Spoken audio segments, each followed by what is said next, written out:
साथियों, आपको पुस्तक जन्म शताब्दी पुस्तक माला 65 उपासना साधना आराधना प्रवचन श्री राम शर्मा आचार्य पढ़कर सुनाते हैं। आइए सुनते हैं।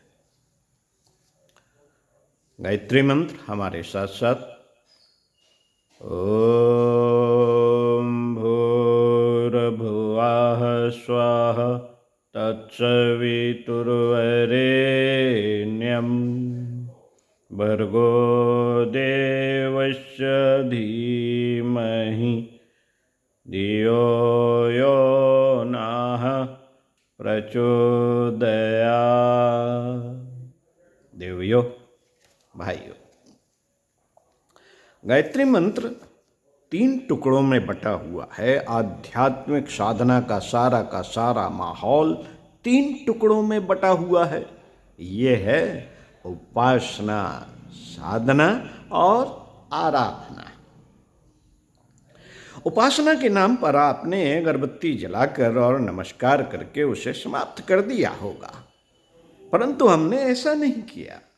हमने अगरबत्ती जलाकर प्रारंभ तो अवश्य किया, परंतु समाप्त नहीं किया। हमने अपने जीवन में अध्यात्म के जो भी सिद्धांत हैं उन्हें अवश्य धारण करने का प्रयास किया है।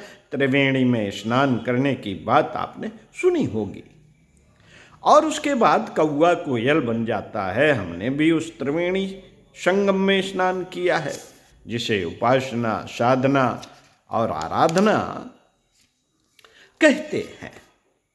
वास्तव में यही अध्यात्म की असली शिक्षा है। उपासना माने भगवान के नजदीक बैठना। नजदीक बैठने का भी एक असर होता है। चंदन के समीप जो पेड़ पौधे होते हैं वही भी सुगंधित हो जाते हैं। हमारी भी स्थिति वैसी ही हुई। चंदन का एक बड़ा सा पेड़ जो हिमालय में उगा हुआ है, उससे हमने संबंध जोड़ लिया और खुशबूदार हो गए। आपने लकड़ी को देखा होगा, जब वह आग के संपर्क में आ जाती है तो वह भी आग जैसी लाल हो जाती है और उसे आप नहीं छू सकते, कारण वह भी आग जैसी बन जाती है। यह क्या बात हुई? उपासना हुई, नजदीक बैठना हुआ। नजदीक बैठना यानी चिपक जाना। चिपक जाना अर्थात समर्पण कर देना। चिपकने की यह विद्या हमारे गुरु ने हमें सिखा दी और हम चिपकते हुए चले गए। गांव के गंवार महिला की शादी किसी सेठ के साथ होने पर वह शटानी, पंडित के साथ होने पर पंडितानी बन जाती है। यह सब समर्पण का चमत्कार है। मित्रों, उपासना का मतलब समर्पण। आपको भी अगर शक्तिशाली या महत्वपूर्ण व्यक्ति बनना है, बड़ा काम करना है, तो आपको भी बड़े आदमी के साथ, महान गुरु के साथ चिपकना होगा। आप अगर शेर के बच्चे हैं तो आपको भी शेर होना चाहिए। अगर आप घोड़े के बच्चे हैं तो आपको घोड़ा होना चाहिए। अगर आप संत के बच्चे हैं तो आपको संत होना चाहिए। हमने इस बात का बराबर ख्याल रखा है कि हम भगवान के बच्चे हैं तो हमें भगवान की तरह बनना चाहिए। बूंद पर अपनी हस्ती समुद्र में, बूंद जब अपनी हस्ती समुद्र में गिराती है तो वह समुद्र बन जाती है। यह समर्पण है। अपनी हस्ती को समाप्त करना ही समर्पण है। अगर बूंद अपनी हस्ती न समाप्त करे तो वह बूंद ही बनी रहेगी, वह समुद्र नहीं हो सकती। अध्यात्म में यही भगवान को समर्पण करना उपासना कहलाती है। भगवान माने उच्च आदर्शों का समुच्चय, उच्च आदर्शों का, उच्च सिद्धांतों को अपने साथ मिला लेना ही उपासना कहलाती है। हमने अपने जीवन में इसी प्रकार की उपासना की है। आपको भी इसी प्रकार की उपासना करनी चाहिए। आप लोगों को मालूम है कि ग्वाल बाल कितने शक्तिशाली थे। उन्होंने अपनी लाठी के सहारे गोवर्धन को उठा लिया था। इसी तरह रीछ बंदर इतने शक्तिशाली थे कि वे बड़े बड़े पत्थर उठाकर लाए और समुद्र में सेतु बनाकर उसे लांघ गए थे। क्या यह उनकी शक्ति थी? नहीं बेटे, यह भगवान श्री कृष्ण एवं राम के प्रति उनके समर्पण की शक्ति थी, जिसके बल पर वे इतने शक्तिशाली हो गए थे।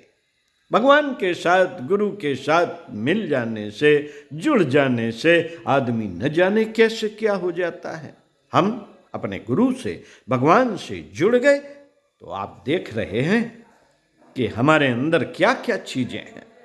आप कृपया करके मछली पकड़ने वाले, चिड़िया पकड़ने वालों के तरीके से मत बनना,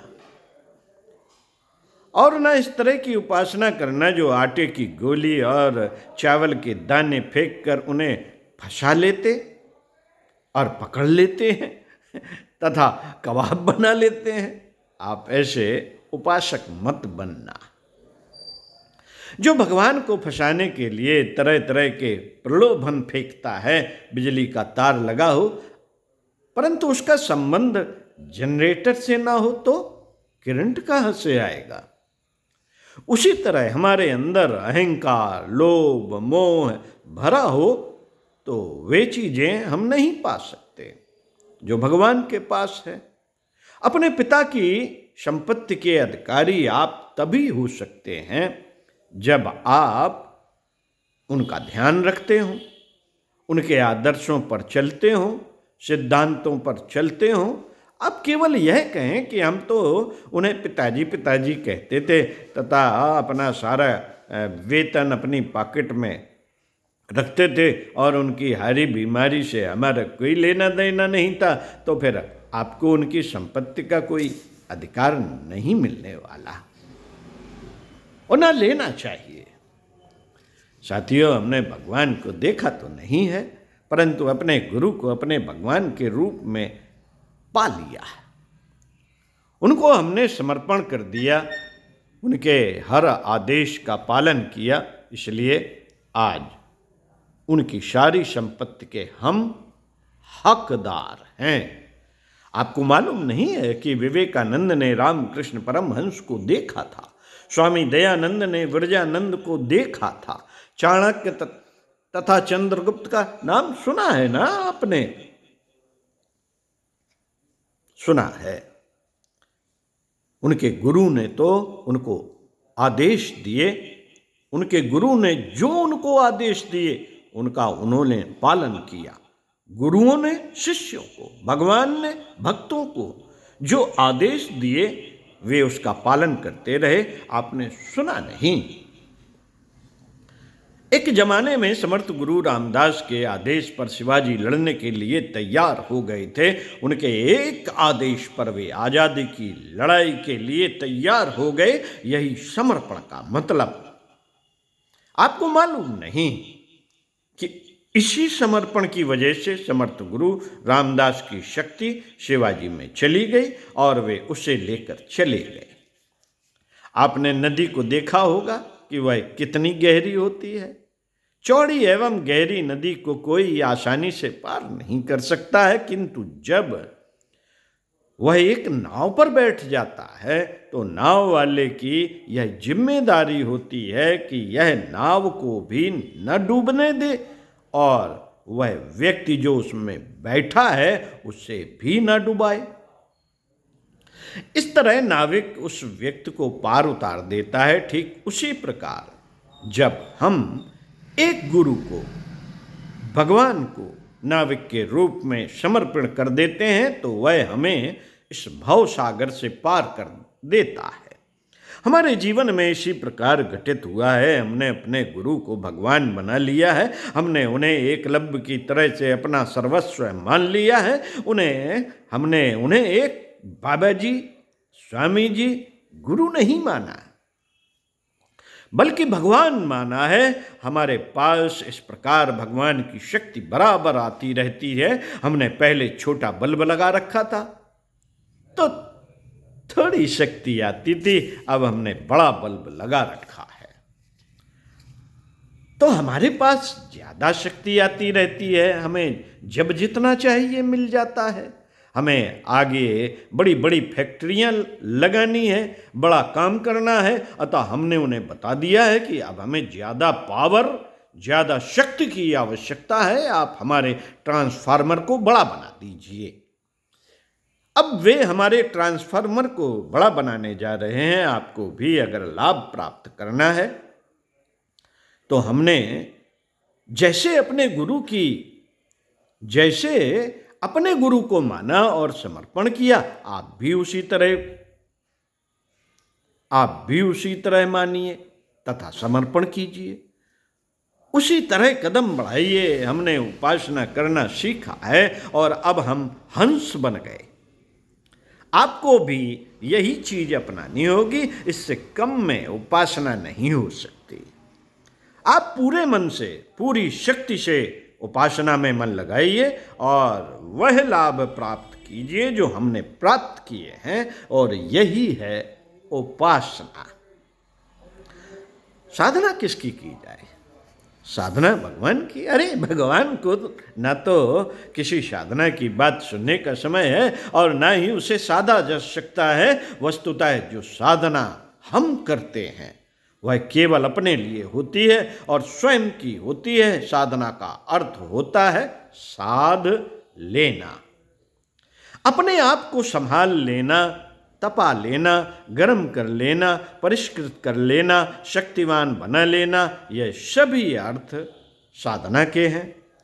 साधना के संदर्भ में हम आपको सर्कस के जानवरों का उदाहरण देते रहते हैं कि हाथी, घोड़े, शेर, चीते जब अपने को साध लेते हैं तो कैसे कैसे चमत्कार दिखाते हैं।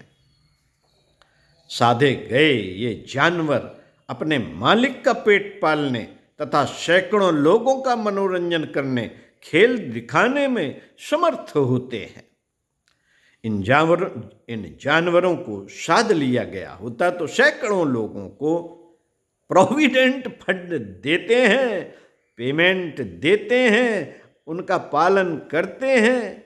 ये कैसे साधे जाते हैं बेटे? ये रिंग मास्टर के हंटरों से साधे जाते हैं। वह उन्हें हंटर मार मार कर साधता है। अगर उन्हें ऐसे ही कहा जाए कि भाई साहब आप इस तरह का करतब दिखाइए, तो इसके लिए तैयार नहीं होंगे, वरन उल्टे आपके ऊपर, मास्टर के ऊपर हमला कर देंगे। साधना में भी यही होता है। साधक के साधक के मन के ऊपर चाबुक मारने से, हंटर मारने से, गर्म करने से, तपाने से वह काबू में आ जाता है। इसलिए तपस्वी तपस्या करते हैं। हिंदी में इसे साधना कहते हैं और संस्कृत में तपस्या कहते हैं। यह दोनों एक ही हैं। अतः साधना का मतलब है अपने आप को तपाना। खेत को जुताई अगर ठीक ढंग से नहीं होगी तो उसमें बुवाई भी ठीक ढंग से नहीं की जा सकेगी। अब अच्छी फसल प्राप्त करने के लिए पहले खेत की जुताई करना आवश्यक है, ताकि उनमें से कंकड़, पत्थर आदि निकाल दिए जाएं। उसके बाद बुवाई की जाती है। कपड़ों की धुलाई पहले करनी पड़ती है, तब उसकी रंगाई होती है। बिना धुलाए कपड़ों की रंगाई नहीं हो सकती। काले मैले कुचेले कपड़े नहीं रंगे जा सकते। ओम शांति। मिलते हैं अगले वीडियो में इसी पुस्तक के प्रवचन परम पूज्य गुरुदेव श्री राम शर्मा आचार्य जी के हमारी आवाज़ में। तब तक सुनते रहिए, कुछ अच्छा पढ़ते रहिए, चिंतन मनन जरूर कीजिए। ओम शांति।